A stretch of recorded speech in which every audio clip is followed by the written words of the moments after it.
practice every day. The town is full of predator, I'm turning to the prey. I flip $1 million out of nothing, make them feel a certain way. Hoping that the switch. What's good, y'all? Fisk Vegas, the hardest voice in sports. Go ahead, hit that like button and subscribe to the Fisk. You know why you at it. Y'all know what time it is. If you ain't with it, you best get with it. Now let's rock. Listen, hit that sub button, baby. Hit that sub button. Join this Fisk Unit army and get Fisk Unit tough. Alright? With that being said, let's get straight to the point. Riddick is a hater. He's bitter. He's like a girl that you dumped. You know what I'm saying? That's what he is. He's a scorn lover. He's mad. He's in his feelings. He thought he was going to get the Giants job, but he didn't. Instead, Dave Gettleman got it. You want to know why Dave Gettleman got the GM job and Riddick didn't? Because Dave Gettleman made sense. He had a vision, and he was willing to acquiesce. He was willing to build around Eli. As dumb as building around Eli was for 2 years, he was willing to do it. So he got the job. Not old Riddick and his bright ideas. You didn't get the job, Lewis. Stop hating. I hate when people in the media, not even the media, former players to be exact. I hate when former players join the media and they get petty and they hold personal grudges. For example, Brandon Marshall shits on the Giants every chance he get, like it's our fault that he sucked when he was a Giant and got hurt. He does the same thing with the Saints. He buries the Saints any chance he can get because he flamed out in New Orleans. And then you got a guy like freaking Riddick, who thought he was going to be the GM of the Giants and got passed over. And every chance he get, he criticizes the Giants. Did you see the clip this morning of Riddick talking to the Giants? Of course, I can't show it because ESPN will, take the video down. But it's on Twitter. Everybody, most Giants fans who on these Twitter streets, they see it. Did you see the vitriol? Did you see the disgust, the anger in which he talked about Andrew Thomas? Did y'all see that? That's bigger than analysis. That's not analysis. That's hate. That's me talking about the Eagles. That's hate right there. And it bothers me because this bozo wanted Isaiah Simmons. He didn't even want Andrew Thomas. So he's sitting here talking about some of the Giants took the worst tackle in the draft when we took the best draft prospect. Andrew Thomas didn't give up a sack at Georgia. He was the best tackle prospect in the draft. He was the safest one. We took him. You can't sit here and say, oh, look at Tristan Wirfs. Tristan Wirfs playing with Tom Brady on the offensive line with mad shit around it. Andrew Thomas played hurt on the offensive line with nothing around it. And on top of that, he held his own. Khalil Mack didn't have no good day on us. Aaron Donald didn't have no good day on us. Chase Young got shut down twice. How many times did he sack Daniel Jones last year? So, y'all can talk as greasy about Andrew Thomas as you want to, but he held up pretty good for somebody playing on one leg. He talks about the mistakes that Gettleman's made in the front office and we need to reevaluate. No.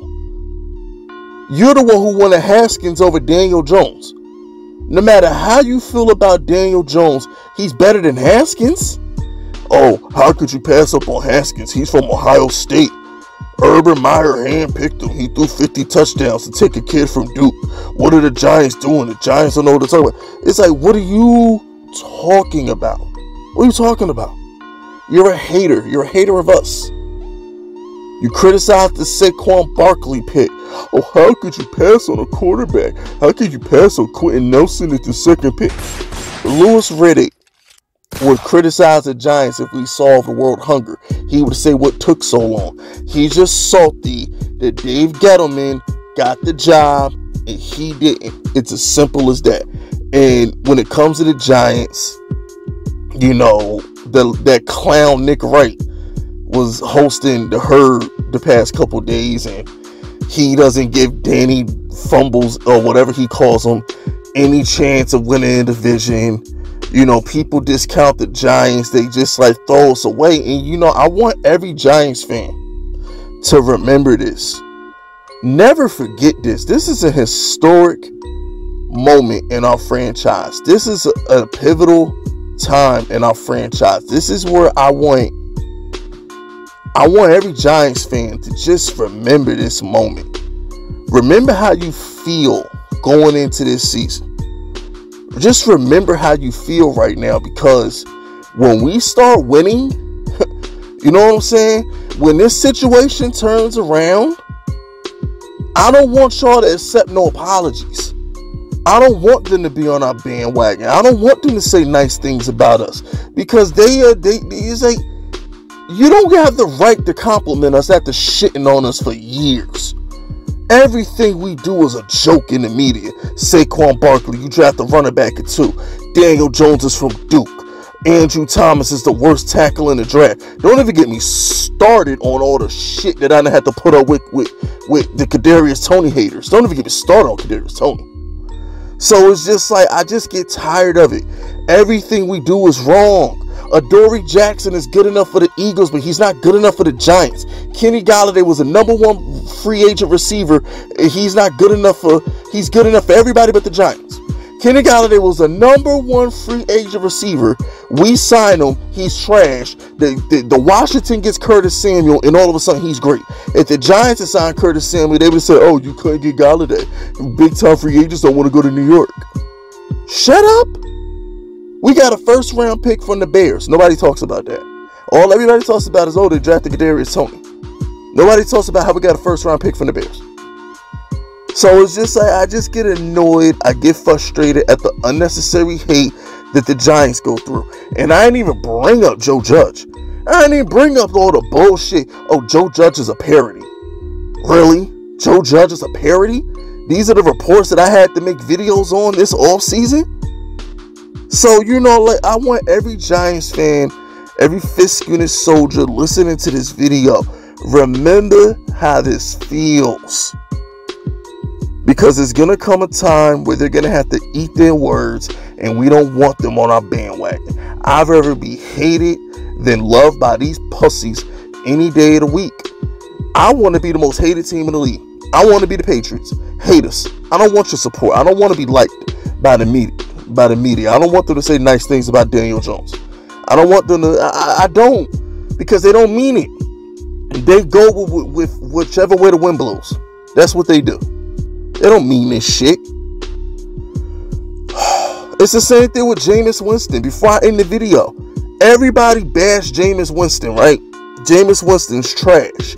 Now that he's been named a starter, oh, the Saints they might be able to make a wild card. Oh, if Jameis can just limit the turnovers, he could be great. Shut up.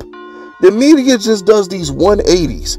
And now the media is down on Jacksonville, right? So Urban Meyer was gold all offseason, and now because he looked bogus in the... Shut up. Just, I hate the media. I hate the media. I do. I can't stand them.